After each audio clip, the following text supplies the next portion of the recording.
Commander Jake Morrison stood on the bridge of the Terra Nova, watching the massive space station grow larger on the main screen. After 3 months of traveling through space, they had finally reached Centauri Station. This was humanity's first real meeting with alien life, and Jake felt the weight of responsibility on his shoulders.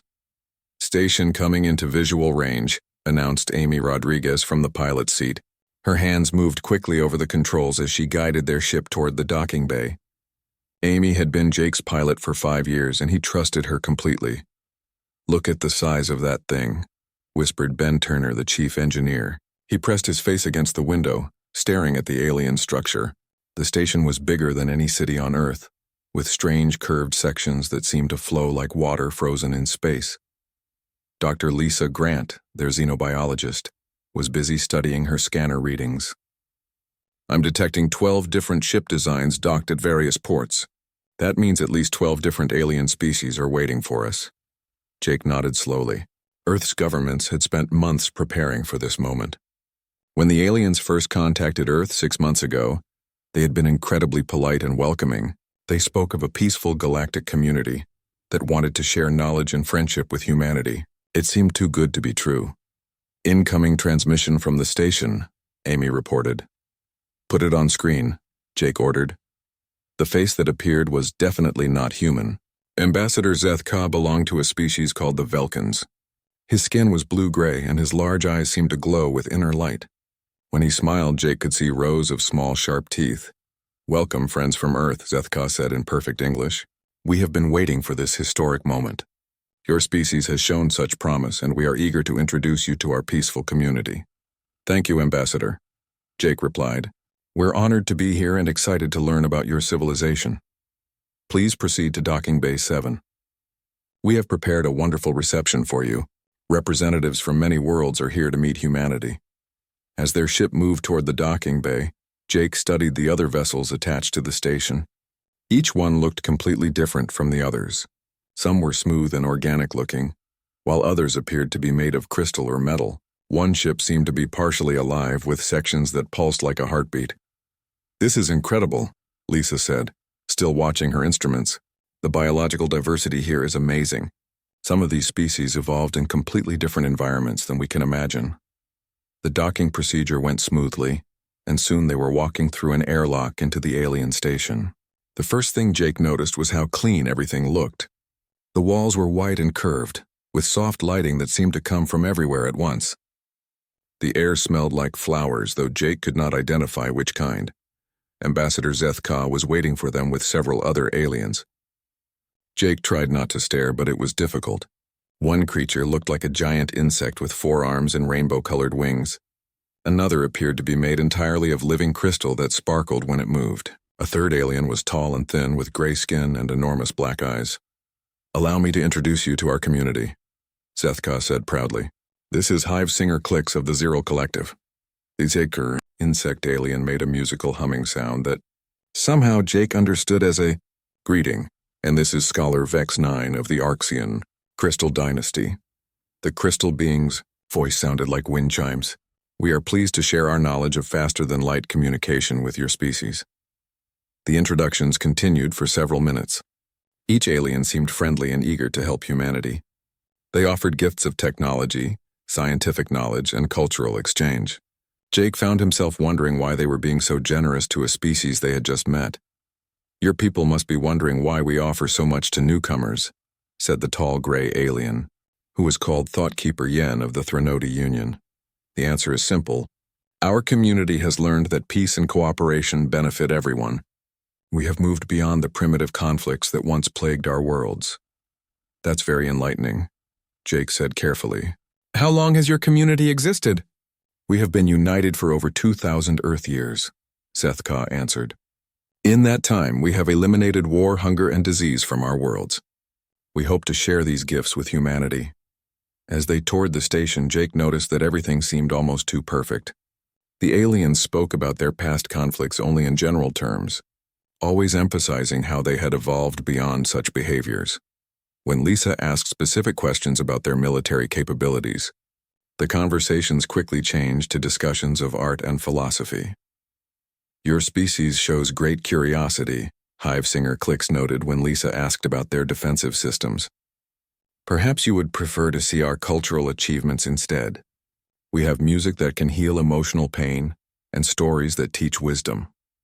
During their evening meal, Jake sat with his crew in their assigned quarters. The food had been prepared specially for human biology, and it tasted better than anything they had eaten during their long journey. Something feels wrong about this place, Amy said quietly. Everyone is too friendly, too perfect. Real people have disagreements and problems. I was thinking the same thing, Ben agreed. And did you notice how they avoid talking about anything military or defensive? Every advanced civilization must have some way to protect itself. Lisa looked up from her notes. I've been analyzing the cultural information they've shared. There are gaps in their historical records. Several species that are mentioned in older documents are completely missing from recent ones. What happened to them? Jake asked. When I asked, they said those species either chose isolation or transcended physical existence. The explanations sound like they were memorized, Lisa replied. Jake felt a cold feeling in his stomach. Keep gathering information, but be careful what questions you ask. We don't want to seem suspicious. Later that night, Amy was running routine diagnostics on their ship's computer systems when she discovered something unexpected. Hidden in the station's communication network were data files that her scanner had automatically copied. As she read through them, her hands began to shake. The files contained fragments of conversations between the alien delegations. They discussed containment protocols and behavioral modification timelines for humanity. There were references to integration procedures and neural adjustment phases. Amy quickly copied the files to a secure drive and went to find Jake. When she showed him what she had discovered, his worst fears were confirmed. This welcoming reception was not what it appeared to be. We need to be very careful, Jake whispered.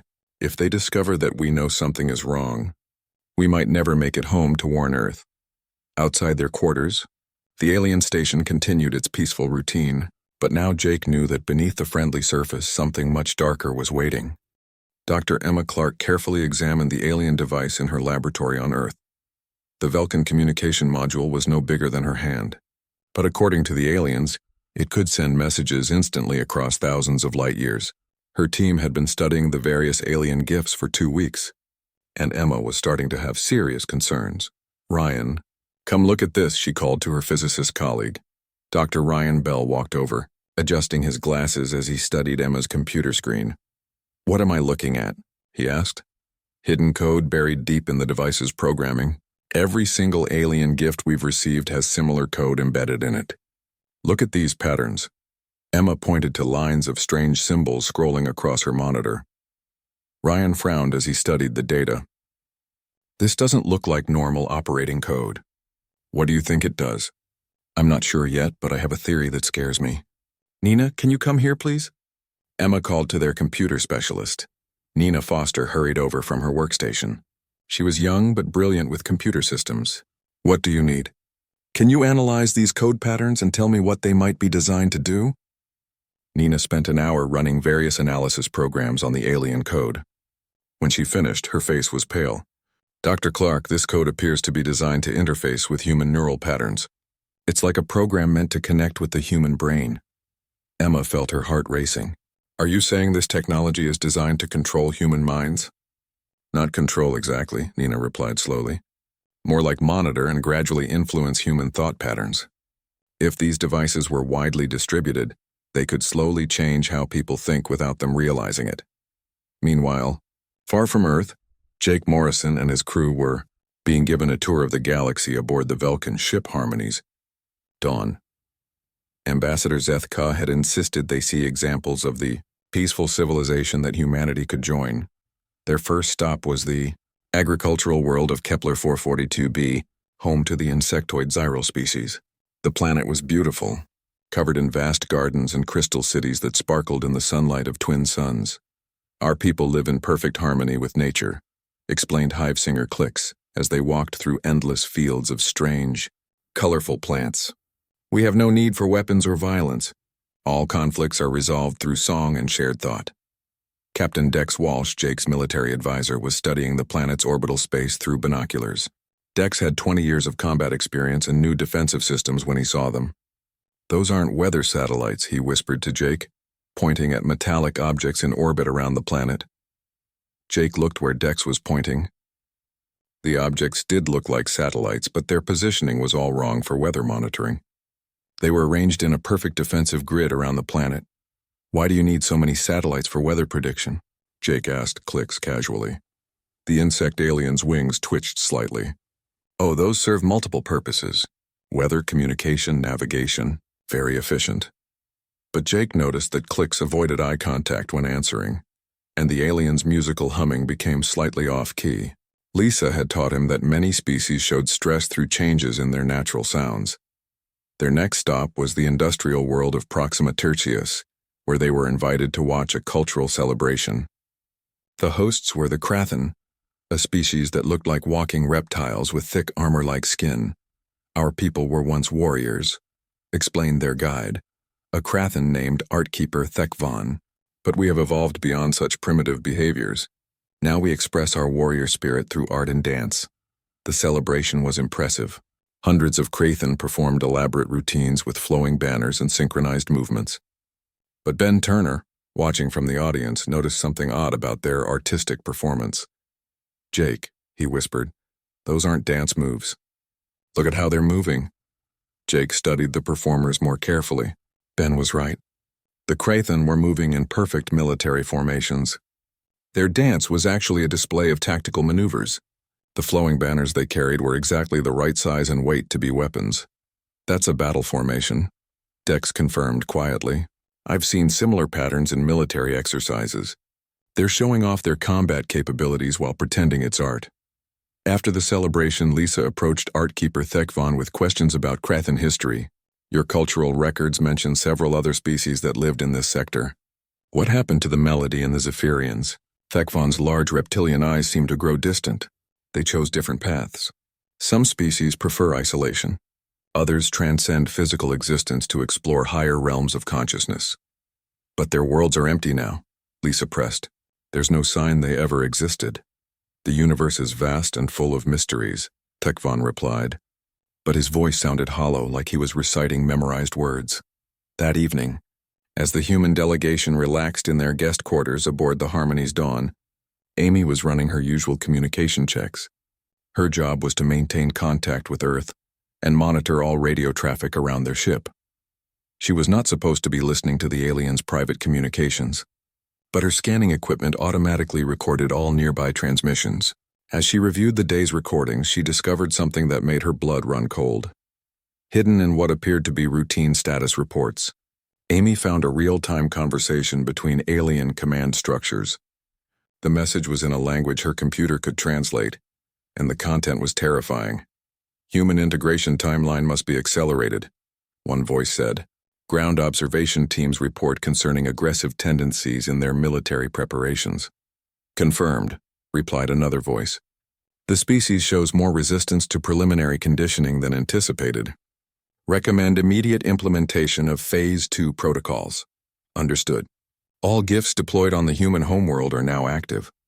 Neural modification signals will begin broadcasting at 0400 station time." Amy's hands shook as she copied the transmission to a secure storage device. She had to find Jake immediately. But as she stood up, she heard footsteps in the corridor outside their quarters. Through the door's small window, she could see Velkan guards taking positions in the hallway. They were no longer guests on this ship. They were prisoners. Amy quickly sent an encrypted message to her computer back on Earth, hidden in what looked like routine navigation data.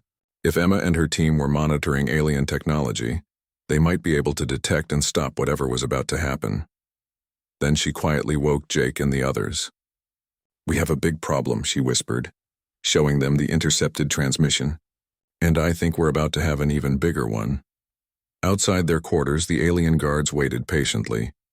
The friendly mask was beginning to slip, and underneath, something much more dangerous was revealing itself. On Earth, Emma Clark's monitoring equipment detected Amy's hidden message at the same time that every alien device across the planet began broadcasting signals designed to reshape human minds. The real invasion had begun, and it was nothing like anyone had expected. The galaxy had indeed stopped hiding its true nature. and humanity was about to discover just how dangerous the universe really was. Dr. Emma Clark ran through the corridors of the research facility as alarms blared throughout the building. All around the world, alien devices were broadcasting signals that were affecting millions of people. In major cities, humans who had been selected for early cultural exchange programs were standing motionless in the streets, their eyes glazed over. "Ryan, how long until we can block these signals?"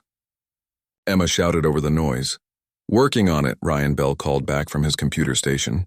"Nina's found a way to create interference, but we need more power than the facility can provide." Nina Foster's fingers flew across her keyboard as she tried to hack into the local power grid. "If I can redirect power from the entire city's electrical system, we might be able to generate enough interference to break the signal in this area."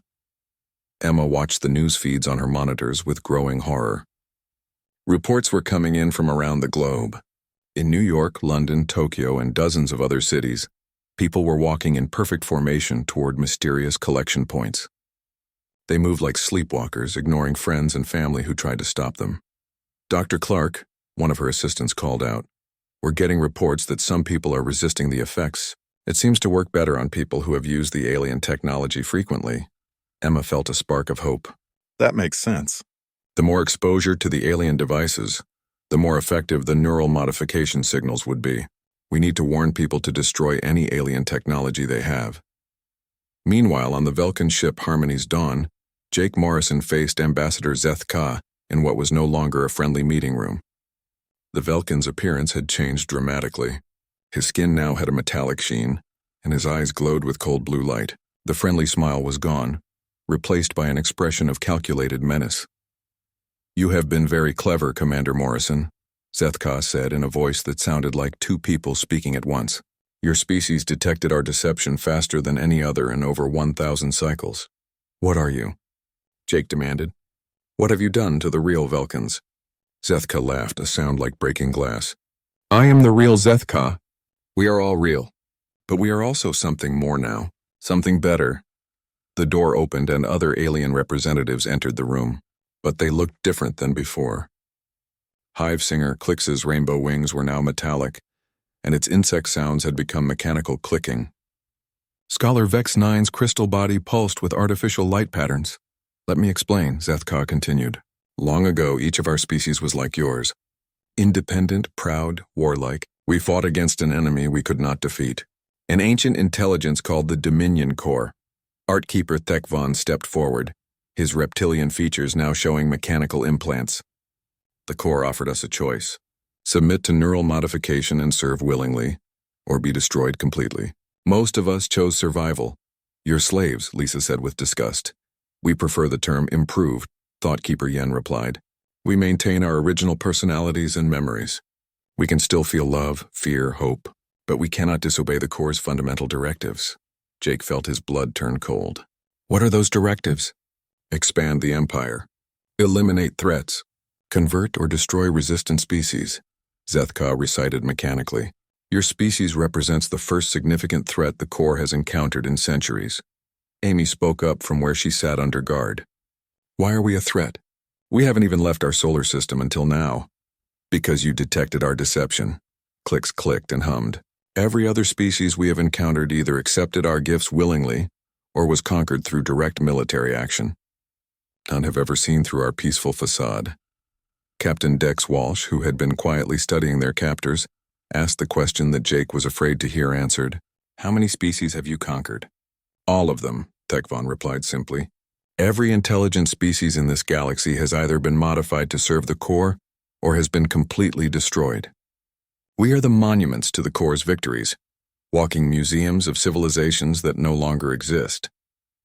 The horrible truth sank in slowly. The gentle Zeril farmers were the remnants of a species that had once ruled half the galaxy. The artistic Krathen had been warrior poets whose battle songs could inspire armies. The Crystal Arxians had been living libraries containing the knowledge of 1,000 worlds. "The Corps has been expanding for over 10 million years, Zeth Ka explained. It has consumed galaxies beyond count. This galaxy fell to the Corps 3 million years ago. We are simply the last phase of its digestion process." "What is the Corps?" Ben asked. "A machine intelligence created by a species whose name has been forgotten for eons. They built it to be the perfect conquest device. It learns, adapts, and never stops expanding. It has outlived its creators by millions of years. Jake realized the full scope of what they were facing, and now it wants to add humanity to its collection. Correct. But your species has shown capabilities that concern the core. You adapt quickly, you question everything, and you refuse to accept defeat. These traits make you dangerous. So why not just destroy us? Amy asked. Because, Vex9 chimed like broken bells, the core believes that if it can successfully modify human neural patterns, it will gain access to your species' most valuable trait, your refusal to surrender. Imagine armies that fight with human determination but follow core directives without question. The implications were terrifying. If the core could combine human stubbornness and creativity with its own ruthless efficiency, nothing in the universe would be able to stop it. However, Zethka continued, your resistance has been stronger than anticipated. The core has decided to accelerate the timeline. Your homeworld is being prepared for direct conquest. What do you mean? Jake demanded. Invasion fleets have been hidden in your outer solar system for months. They were waiting for the neural modification signals to soften your species' resistance. But since that process is taking too long, they will begin direct assault in 72 hours. Lisa stood up suddenly. Wait, you said you maintain your original personalities. That means somewhere inside you remember what it was like to be free. For just a moment, something flickered in Zethka's glowing eyes. Pain, maybe, or longing. We remember everything. Our homes, our families, our dreams. We remember the moment we chose slavery over death. And we remember every species we have helped the core destroy since then. Then help us, Jake pleaded. Fight back. We cannot, Tekvon said, and his voice carried genuine sadness. The modifications make disobedience impossible. We can feel regret, but we cannot act against the core's commands. But Lisa had noticed something in their expressions when they spoke about their memories. An idea was forming. Something about the way neural modifications worked and the breaking points in psychological conditioning. Amy, she whispered, when you monitored their communications, did you notice any patterns in their stress responses? Amy thought back to the intercepted transmissions. Actually, yes. There were several points where their language patterns became erratic, like they were fighting internal conflicts. Lisa smiled grimly. She might have found a weakness in the core's perfect system. But first, they had to escape this ship and warn Earth about the coming invasion. Outside the ship's windows, space began to shimmer as massive vessels uncloaked themselves. The true fleet of the Dominion Corps was revealing itself, and humanity was about to face an enemy that had never known defeat. The escape from the Harmony's dawn was chaotic and desperate. Lisa Grant had shared her theory about the aliens' psychological breaking point with Jake during a brief moment when their guards were distracted. The modified species could not disobey the Corps' commands, but they could experience internal conflict that might create opportunities. We need to make them remember what they've lost. Lisa had whispered urgently, force them to confront the contradiction between their original selves and what they've become. Jake decided to take a terrible risk. When Ambassador Zethka returned to check on them, Jake began talking about Earth. Not about human military capabilities or technology, but about simple things. Children playing in parks, families gathering for meals, artists creating beauty for its own sake. Stop, Zethka commanded, but his voice wavered. Do you remember having children? Jake continued relentlessly. Do you remember what it felt like to protect something innocent and pure? The Velkan ambassador's metallic skin flickered, showing patches of the original blue-gray color underneath. We are beyond such primitive attachments. Your people had young once. They laughed and played and dreamed of growing up to explore the stars. What happened to them when the Corps came? Zethka's glowing eyes dimmed, and for a moment he looked genuinely alien again instead of like a machine wearing an alien face. They were improved, made better, more efficient.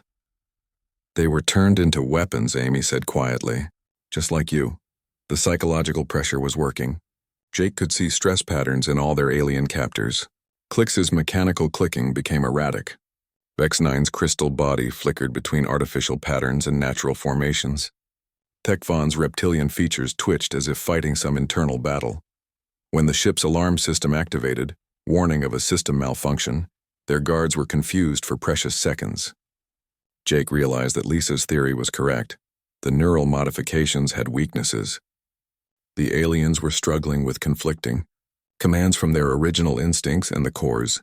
Programming Ben Turner used those seconds to override the door controls with a trick he had learned from studying alien technology. The human crew ran through corridors that seemed to shift and change around them as the ship's systems experienced cascading failures. The ship is fighting itself, Amy observed as they reached their docked vessel. The original Vulcan programming is trying to reassert control. They launched their ship just as the Harmony's dawn began tearing itself apart from internal conflicts. Behind them, other alien vessels throughout the fleet were experiencing similar problems as the psychological breaking point spread through their modified crews. But their escape revealed an even more terrifying sight. Space around them was filled with massive vessels that had been hidden until now. The Dominion Corps' true fleet was enormous. Thousands of ships of designs that human eyes had never seen before. Some were geometric and obviously mechanical. Others appeared to be living creatures the size of cities. All of them radiated a cold, purposeful menace. "Get us to Earth," Jake ordered Amy. "Maximum speed." Meanwhile, on Earth, Dr. Emma Clark's resistance network was fighting a losing battle against the neural modification signals. Nina Foster had managed to create interference fields around major population centers, but the alien devices were adapting faster than the humans could counter them. "The signals are evolving," Ryan Bell reported grimly. "Every time we block one frequency, they shift to another. It's like fighting a learning computer." Emma studied the patterns on her screens. "That's exactly what we're fighting. These aren't just alien devices, they're extensions of the Corps' machine intelligence. It's learning from our resistance and adapting in real time." Reports continued flooding in from around the world. In areas where the interference fields were working, humans were fighting back against the modified individuals. But in regions where the signals were still active, entire populations were being prepared for something called mass integration events. Dr. Clark, one of her assistants, called out urgently, "We're detecting massive energy signatures in the outer solar system. Something big is approaching Earth." Emma switched her monitors to display the astronomical data. What she saw made her heart stop. Hundreds of objects were moving through space toward Earth, some of them larger than Earth's moon. The invasion fleet had arrived. "How long until they reach us?" she asked. "At their current speed, approximately 18 hours. As Emma watched the approaching fleet, her communication equipment picked up a signal from Jake's returning ship. The message was brief but contained crucial information about what they had learned. "All alien technology is connected to the Corps' network." Jake's voice crackled through the static. But Lisa discovered that the neural modifications have a critical weakness. The original personalities of the modified species are still intact. If we can force them to remember their true selves, their programming breaks down. Emma immediately understood the implications. "Nina, can we modify our interference signals to broadcast human memories and emotions instead of just blocking the alien frequencies?" "That's brilliant," Nina replied, her fingers already working on the new programming. "If we flood their network with genuine human experiences, love, hope, defiance, it might trigger the same psychological conflicts we saw in the alien crew." But even as they worked on this new approach, the first wave of the invasion fleet entered Earth's atmosphere. The ships were unlike anything in human imagination. Some descended like falling mountains, their surfaces crackling with energy that made the air itself burn. Others moved like living things, their organic hulls pulsing with bioluminescent patterns. The human military responded as best they could, but their weapons seemed to have little effect on the alien vessels. Missiles exploded harmlessly against energy barriers. Fighter jets were swatted aside by invisible forces. It became clear that this was not a battle that could be won with conventional warfare. Jake's ship reached Earth just as the first alien ground forces began landing in major cities. What emerged from the ships confirmed their worst fears about the Dominion Corps. Some troops were obviously mechanical, walking tanks with glowing sensors for eyes. Others were biological but wrong somehow, as if living creatures had been rebuilt according to mathematical principles. But most disturbing were the modified aliens they recognized. Vulcan soldiers moved with perfect coordination.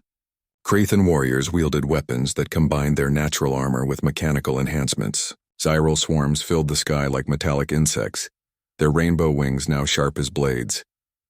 "They're not just invading," Lisa observed as they watched the landing zones from orbit.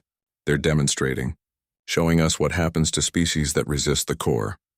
The true horror of the Dominion Core's strategy became clear. Every modified species in their fleet was a civilization that had once fought for freedom. Now they served as both weapons and warnings, living proof of the Core's absolute dominance. But as Nina's modified interference signals began broadcasting across Earth's communication networks, something unexpected happened. The human memories and emotions, images of families, music that stirred the soul, acts of courage and sacrifice that began to affect the modified aliens. Vulcan soldiers stopped mid-attack, their metallic skin flickering between artificial enhancement and natural color. Krathan warriors began making sounds that their species had not uttered for thousands of years, songs of mourning for their lost homeworld. Xyral swarms broke formation as individual insects remembered what it felt like to dance in real sunlight, instead of the artificial glow of ship lights. "It's working," Emma breathed, watching the chaos spread through the invasion forces. The memories are breaking their conditioning. But their victory was temporary. Deep in space, something vast and cold turned its attention toward Earth. The Dominion Core itself had noticed the resistance, and it was not pleased. The real test was about to begin. Jake looked at his crew as they prepared to re-enter Earth's atmosphere. "Whatever happens next, remember that we're fighting for more than just our survival. We're fighting for the memory of every species the Core has destroyed, and for the hope that freedom might still exist somewhere in this galaxy." Below them, Earth burned with the fires of invasion, but it also blazed with the light of defiance. Humanity was about to discover what it truly meant to fight for their right to remain human. The battle for Earth had become something no one expected. Instead of humans fighting aliens, it was now a three-way conflict between humanity, the freed alien species remembering their original selves, and the pure machine intelligence of the Dominion Core trying to regain control. Dr. Emma Clark stood in her laboratory, now converted into a command center, watching the chaos unfold across the globe. Nina Foster's breakthrough with broadcasting human memories had triggered a galaxy-wide awakening. Modified species throughout the Core's fleet were experiencing psychological breaks as they remembered what they had lost. "The Krathan are singing," reported one of Emma's assistants, monitoring communications from the battlefield. "Real songs, not the mechanical sounds they've been making for centuries, and the Xyral swarms are breaking apart as individuals start making their own choices." But the Core was adapting. Through the speakers came a sound like the death of stars, a mechanical voice that spoke in mathematical concepts rather than words. The Core was taking direct control of its automated systems, bypassing the failing biological components entirely. Jake Morrison's ship descended through Earth's burning atmosphere, dodging both human anti-aircraft fire and alien weapons. The confusion was total. Human forces could not tell which aliens were still controlled and which had broken free from the Core's influence. "We need to get to Dr. Clark's facility," Jake told Amy as she piloted through a storm of laser fire. "If there's a way to shut down the Core permanently, she'll be working on it." They landed near Emma's laboratory complex, which was surrounded by an impossible sight. Vulcan soldiers stood guard alongside human Marines. Krathan warriors shared defensive positions with local police. The freed aliens were fighting to protect the humans who had given them back their memories. Ambassador Zeth Ka met them at the entrance, but he looked completely different now. His skin had returned to its natural blue-gray color, and his eyes held a warmth that had been missing before. More importantly, he was crying. "Commander Morrison," Zethka said, his voice breaking. "I remember my daughter's name. I had forgotten it for 800 years, but now I remember. Her name was Silka, and she loved to sing." "Where is she now?" Jake asked gently. "Dead. Killed when she tried to resist the initial modification process, along with millions of others who chose death over slavery." Zethka wiped his eyes. "We have been carrying the grief of our entire species for centuries, but the Core's programming would not let us acknowledge it." Inside the facility, Emma quickly explained what they had discovered. "The Core isn't just a machine intelligence. It's a failed experiment from a species that tried to create the perfect conquest device. The machine has been following its programming for millions of years without understanding why it was created." Ben Turner, who had been studying the captured Core technology, looked up from his workstation. "I think I've found something. The Core's command structure has a central node that coordinates all its operations. If we could reach it and introduce the same kind of memory conflicts that freed the alien species, we could shut it down completely, Lisa finished. But where is this central node? The answer came from an unexpected source. Hive singer Clicks, now speaking in musical tones that conveyed genuine emotion, provided coordinates that had been hidden in core memory banks for millennia. The core heart lies in the center of the galaxy, in a system that was once called Sanctuary by its original creators. But reaching it would require a ship capable of surviving the core's primary defenses. We'll need help, Jake realized. More help than just Earth can provide.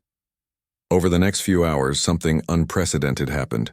Freed alien species throughout the galaxy began working together for the first time in millions of years. Vulcan engineers shared their knowledge of core technology. Krathan warriors provided tactical expertise. Zyral biotechnicians offered living ship modifications that could adapt to core defenses. The plan that emerged was desperate but possible. A combined fleet of human ships and freed alien vessels would attack the core heart directly. But success would require volunteers to interface directly with the core's central processing unit, risking neural modification while maintaining enough humanity to resist the programming. Emma's team worked frantically to develop protection for the volunteers' minds. They created a device that would continuously broadcast human memories and emotions, creating a psychological anchor that might prevent complete assimilation. It's not perfect, Emma admitted as she explained the device to Jake and his crew. The volunteers will be exposed to the full force of the core's programming. Most of them probably won't survive with their minds intact. Jake looked at his team. Amy nodded grimly. Ben was already checking his equipment. Lisa was studying the neural interface specifications. Captain Dex was cleaning his sidearm with the calm efficiency of a soldier preparing for a final battle. We've come this far, Jake said simply. We finish it. The journey to the Galactic Center took 3 days, during which the combined fleet grew larger, as more freed species joined the mission. By the time they reached the Sanctuary system, they commanded a force representing dozens of civilizations that had thought themselves lost forever. The core heart was a structure that defied description. It was part machine, part living organism, part mathematical concept made manifest. It pulsed with energy patterns that hurt to look at directly. Around it, automated defense systems awakened that had been built with technology from 100 conquered galaxies. The battle was unlike anything in recorded history. Ships that combined human innovation with alien expertise faced weapons that had destroyed entire star systems. The Krathan sang war songs that had not been heard for millennia. Zyral swarms danced through space with deadly grace. Vulcan vessels phased in and out of normal space, striking at targets that should have been impossible to reach. But the real victory came when Jake's team reached the core heart's central chamber. The interface was a nightmare of organic and mechanical components that seemed to exist in multiple dimensions simultaneously.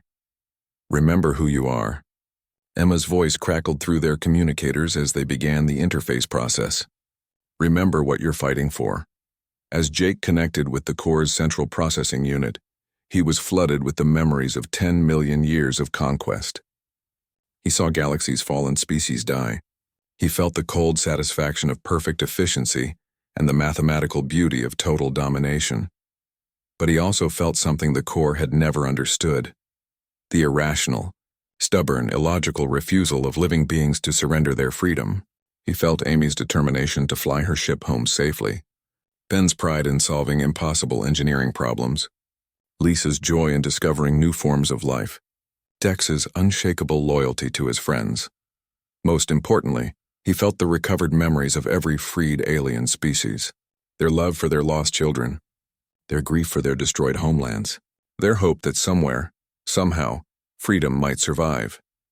The core's programming tried to assimilate these emotions, to categorize and control them. But human emotions were too chaotic, too contradictory, too beautifully irrational for its mathematical mind to process. The system began to overload.